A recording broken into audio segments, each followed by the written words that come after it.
मैं हमेशा सोचता था कि मैं एक अटूट दुनिया में रहता हूँ, एक ऐसी दुनिया जो तार्किक और सुलभ है।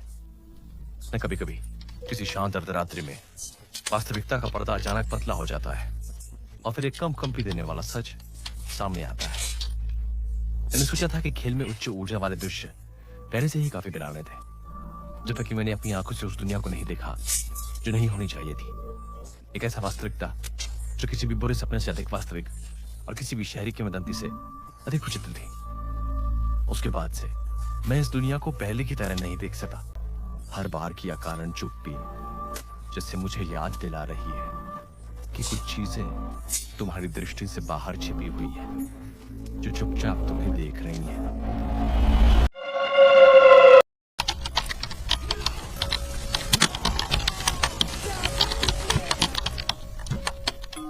ओह, फिर से बेवकूफ टीम के साथी से गुस्से में दिमाग की नस फटने वाला दिन। हम ओह, टीम मच गया। नहीं, अब और नहीं कह सकता। जल्दी सुना होगा। ओह,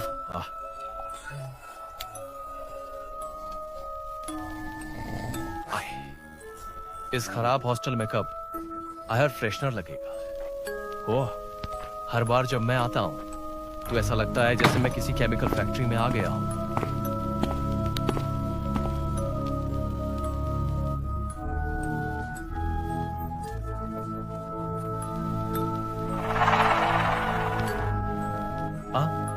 वो क्या चीज थी?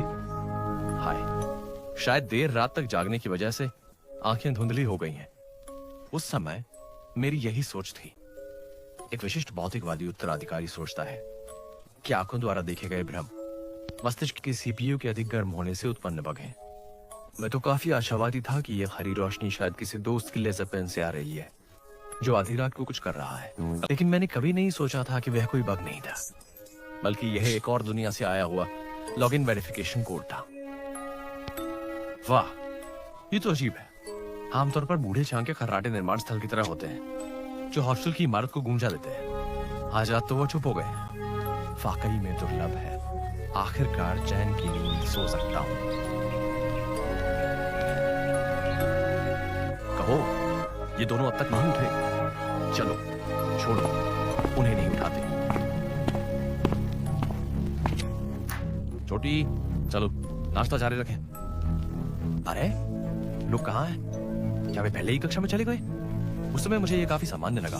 आखिरकार कभी कभी यह लड़का शाओई जल्दी उठकर लाइब्रेरी में पढ़ाई करने चला जाता है, लेकिन मुझे बिल्कुल भी एहसास नहीं था कि इस समय मैं जो भी कदम उठा रहा था वो मुझे उस शोरगुल वाले दुनिया से और दूर ले जा रहा था जिसे मैं जानता था। मैंने सोचा कि एक नया दिन शुरू हो गया है, जबकि वास्तव में मैं उस भयानक रात से बाहर ही नहीं निकला था। मैंने एक ऐसा नरक में कदम रखा था जहां कोई जीवित व्यक्ति नहीं था, केवल मानव आकृतियां थीं। अरे, ओह, तुम दोनों तो हॉस्टल में सो रहे थे ना? यहां कैसे आ रहे?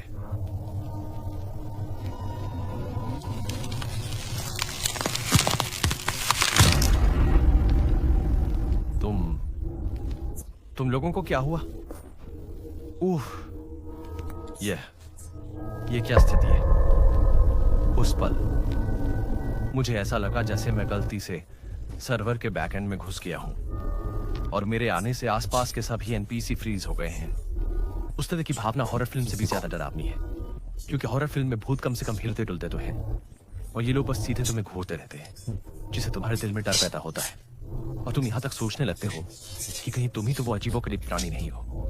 उस समय मेरा एकमात्र विचार था, भागो। अरे, तुम कहां जा रहे हो? मैं टॉयलेट जा रहा हूं। मेरा पेट दर्द कर रहा है। ओह दोस्तों, मुझे इस तरह मत देखो। मैं कसम खाता हूं, मैंने अपनी जिंदगी में कभी इतने डरावने नजरें नहीं देखी। जैसे मैंने अभी कहा हो कि मैं टॉयलेट नहीं जा रहा, बल्कि खाना शुरू हो गया है। उस पल में मेरे शरीर की हर कोशिका चिल्ला रही थी कि जल्दी भागो।